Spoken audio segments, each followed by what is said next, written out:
আসসালামু আলাইকুম গাইস, আমি ডিটেকশন থেকে বলছি। তো আজকে বোনা কিছুর জন্য প্রথমে গরম মাংসগুলো ভালোভাবে ধুয়ে মুগ ডালগুলো ভালোভাবে তেলে একটি কড়াইতে পরিমাণ মতো তেল দিয়ে পরিমাণ মতো পেঁয়াজ দিয়ে বেছে নেব।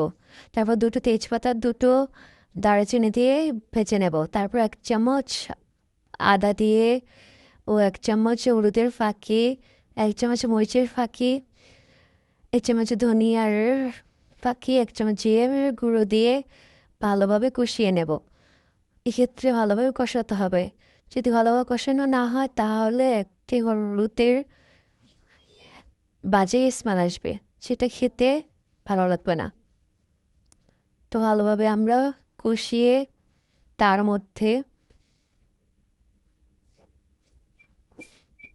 বাকি জিনিসগুলো মিশিয়ে দেব।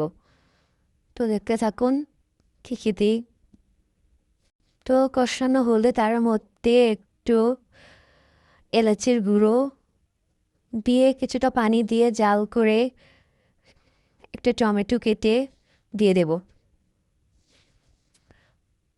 টমেটোগুলো দিয়ে তার মধ্যে কিছুটা বাটা মশলা দিয়ে ভালোভাবে জাল করে টমেটোগুলো ভালোভাবে কষিয়ে তার মধ্যে গরুর মাংসগুলো দিয়ে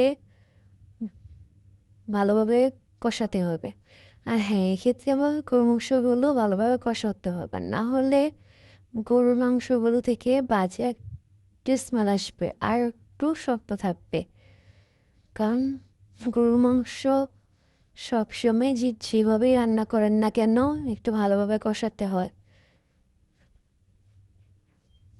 না হলে শক্ত থাকেও বাজে স্মেল আসে। তো আমরা ভালোভাবে কষানোর জন্য ঢেকে দেব। পরবর্তী ভিডিও দেখতে কমেন্ট করুন।